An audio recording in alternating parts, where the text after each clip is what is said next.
Solving an equation by the trigonometric substitution is one of the ways to proffer solution to an algebraic problem. This method helps to compress the expression, if you are able to think of the best substitute.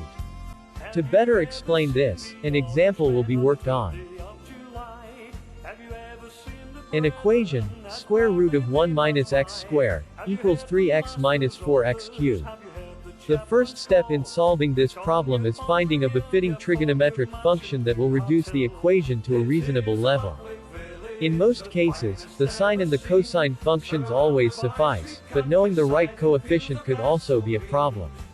Since the highest power in the equation is x cubed, let's derive an expression for the third power of the sine and the cosine functions, then see what can be done. Sine 3 theta is equal to 3 sine theta minus 4 sine cubed theta, and also, cos 3 theta is equal to 4 cos cubed theta minus 3 cos theta. Being straightforward, we see that the pair of coefficient happens to coincide with one of the two derived expression. We just need to find the most suitable, then make a substitution. 3 and minus 4 in the equation matches with 3 and minus 4 in the identity of sine 3 theta, and this helps to conclude that the right substitute to make is sin theta with x. It is usually logical to think of the most appropriate substitute when you are working with some equation. It won't always come easy like this in most cases. The essence of this lecture is for you to grab the idea behind the method. Choice of substitutes is what you should always figure out yourself. Now we know the right substitute to use here, which is sine theta. So we say let x equals sine theta. So we switch all variable x in the equation with sine theta. Root 1 minus sine square theta equals 3 sine theta minus 4 sine cube theta. This further simplifies, since the square root of 1 minus sine square theta on the left-hand side is square to cos theta for some theta, and 3 sine theta minus 4 cos cube theta is equal to sine 3 theta, as discussed in the previous page, so the equation becomes cos theta equals sine 3 theta. The equation has reduced now to a trigonometric equation. This shouldn't be a problem because we have treated the topic on this platform. Although this equation will be solved inexplicitly, but if you think you need to understand the topic better, you can check it out on this channel. Learning never exhausts the mind. Let's start by transforming the sine 3 theta to a function of cos theta. So, cos theta is equal to cos pi over 2 minus 3 theta. To maximize the results of x, we take two equivalent cases. Since cos theta is equal to cos plus or minus theta, we take each separately.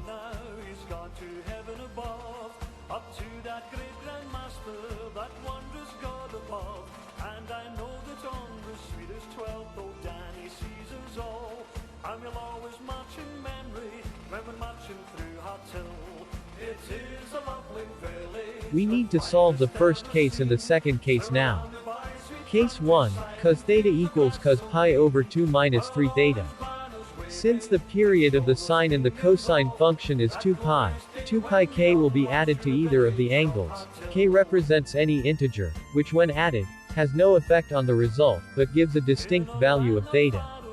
After this, we simplify and make theta the subjective formula, and here we arrive, theta equals pi over 8 plus pi k over 2.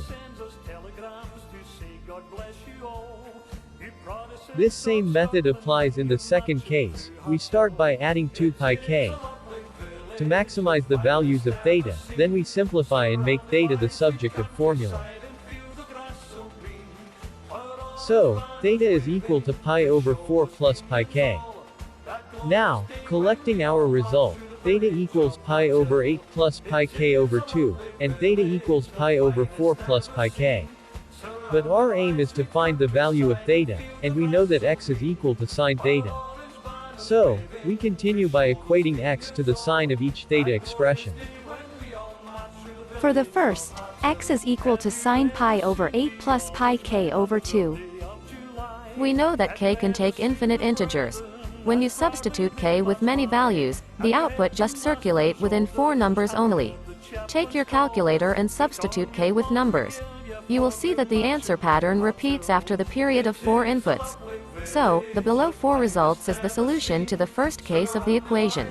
X is equal to sine pi over 8, x is equal to sine 5 pi over 8, x is equal to minus sine pi over 8, x is equal to minus sine 5 pi over 8. These are the result under the first case. Let's proceed to the second case, and see the values of x that are contained therein. Theta is equal to pi over 4 plus pi k, and x equals sine theta, so x equals sine pi over 4 plus pi k. Just like the method we applied in the first case, substitute k with some integers to know the circulating values of x. By substituting k with some integers, we see that just 2 values reappear continuously. Therefore, we have 2 values of x under this case. The first value of x is equal to sine pi over 4, and the second is equal to minus sine pi over 4. These are the 2 values of x we have under this case. Now we have 6 result altogether. We got 4 under the first case and 2 under the second case. So, x is equal to sine pi over 8, minus sine pi over 8, sine 5 pi over 8, minus sine 5 pi over 8, sine pi over 4, minus sine pi over 4. But, the highest power of x in the equation is 3, which shouldn't make the real values of x more than 3. This means that we need to filter our some values of x. We can identify the satisfying values of x by substituting them into the equation. We can also do this with the fact that sine theta is not equal to the square root of 1 minus cos square theta, for some values of theta. By so doing, we cancel out the values that did not suffice, and we are left with 3 values. These are the 3 values that satisfy the equation. It is optional to express these result in surd form. So, square root of 1 minus x square equals 3x minus 4x cubed, which is the initial equation, has 3 real roots. The first is sine pi over 8. The second is minus sine 5 pi over 8. And the third is sine pi over 4.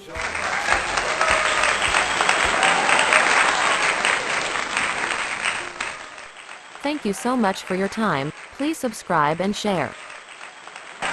Fight till finish and win the war. I'm gonna keep on